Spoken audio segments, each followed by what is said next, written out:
โอเคအားလုံးမင်္ဂလာပါကျွန်တော်ဒီနေ့မှာကျွန်တော်ရဲ့ညီကိုလေးတွေပေါ့နော်အထူးသဖြင့်ကျွန်တော်တို့ Mac နဲ့ဒီ Apple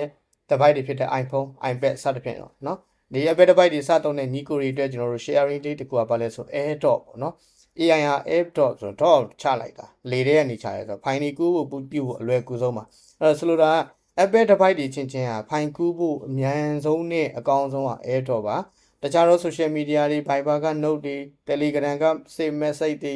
ဒီနည်းနဲ့သွားတာတွေက internet data ကုန်တယ်နောက်တစ်ခုက resolution ကြတယ်အဲ့တော့ကတော့မူရင်းတိုင်းလည်းရတယ်အချိန်တိုလည်းမြန်တယ်နောက်ပြီးတော့လုံးဝ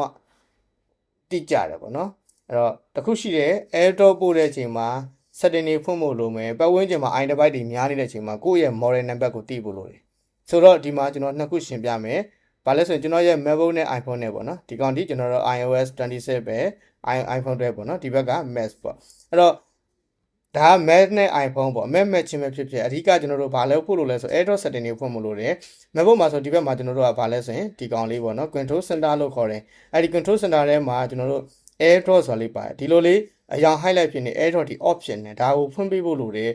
option နေတခြားလူကပို့ကျင်တော့မှကိုယ့်ရဲ့ device ကိုတွေ့မှာမဟုတ်ဘူးဆိုတော့ MacBook ကိုကျွန်တော်ဖွင့်မယ်ဖွင့်ပြီးတော့ဒီဘက်မှာဘာ function ပါလဲဆိုရင် contact only everyone ပါတယ်ဒါဘယ်လိုလုပ်လဲဆိုရင်အဲ့တော့ကိုပို့ကျင်တဲ့ iPhone နဲ့ MacBook နဲ့သူတို့ထဲမှာရှိတဲ့ iDevice တွေမှာကြီးလိုက်ပါဖုန်း contact လို့လေလူပုံစံလေးပါတယ် contact ပေါ့နော်ဒါအလကားထားမှာပေါ့နော်ကျွန်တော်တို့ဖုန်းတွေမှာဖုန်းနံပါတ် contact မှတ်တယ်လို့ပဲ MacBook တွေမှာလည်းသူ့ရဲ့ iCloud နဲ့သက်ဆိုင်ရာ contact တွေမှတ်လို့ရတယ်အဲ့လိုလူချင်းချင်းပဲ contact အချင်းချင်းပဲပို့ကျင်တယ်ဆိုရင် contact only ပို့မယ်ဗီဒီယိုပို့လို့မရဘူးပေါ့နော်ဥပမာကျွန်တော်နဲ့မောင်ဖြူရှိတယ်တခြားတယောက်ကလက်ဖက်ရည်ဆိုင်တွေ public area တွေမှာလူအများနဲ့ရှိတဲ့နေရာမှာတခြားတယောက်ကကျွန်တော်တို့နာမည်တွေကိုလာပို့လို့မရဘူး contact only ကိုပို့ထားမယ်ဆိုရင်အဲ့လိုမဟုတ်ဘဲနဲ့ကျွန်တော်တို့က everyone ဆိုရင်တော့လူဆောင်လာမှာဒါ MacBook ဘက်ကတော့ everyone function တွေတစ်မျိုးပဲပါတာ okay iPhone မှာကျတော့အဲ့ဒီ everyone ဆိုတော့မှ minute ကန့်တက်ထားရှိတယ်ဆိုတော့ဒါဆိုရင် MacBook ဘက်ကလောက်ရမယ့်အရာပါလဲ control center ထဲသွားပြီးတော့ AirDrop ဖွင့်မယ် everyone ရေးမယ်ရပြီဒါဆို iPhone ဘက်ကသွားမယ် setting ထဲကိုသွားမယ် setting ထဲကိုသွားရင် iPhone မှာလည်းအဲ့လိုပဲ setting မှာ control center နေဆွဲရင်တော့ဆွဲလို့ရတယ်ပေါ့နော်ကျွန်တော်ဒီကောင်ကဒီ iPhone mirroring သုံးထားဆိုတော့ဒီကောင်ကိုသုံးလို့ရမှာမဟုတ်ဘူးဆိုတော့ဒီဘက်ပြန်သွားလိုက်နော် mirror အဲ့တော့ဒီမှာကျွန်တော်တို့ဒီ general တက်ထဲမှာပဲနော် setting general တက်ထဲမှာ AirDrop ဆိုလေးပါပါတယ် AirDrop ထဲမှာဒီမှာ receiving all ဆိုကျွန်တော်လုံးဝပို့လို့မရဘူး receive all လို့မရဆိုတော့ contact only ဒါဆိုစနာ contact only MacBook မှာလည်းပါတယ် contact တို့တော့ဒီမှာကျ everyone ဆိုတဲ့နေရာမှာ for 10 minute 7 minute double change ပေးထားတယ်ဒါဆိုရင်ကျွန်တော်ဒီနှစ်ခု function ဖွင့်ပြတာနဲ့လုံလောက်ပါပြီ iPhone ဘက်မှာ every 10 minute everyone နော် everyone for 10 minute MacBook ဘက်မှာ everyone ကိုထားမယ်ဒါဆိုကျွန်တော် file လေးနမူနာပို့ကြည့်မယ်ဒီမှာ2025ဆိုပြီး second shot လေးရိုက်ထားတဲ့ file လေးရှိရပေါ့နော်ဆိုတော့ဒီထဲကနေပြီးတော့ကျွန်တော်ကဒီ video file လေး storage နော်ဒါလေးကို right click ထောက်ပြီး share လုပ်ကြည့်မယ်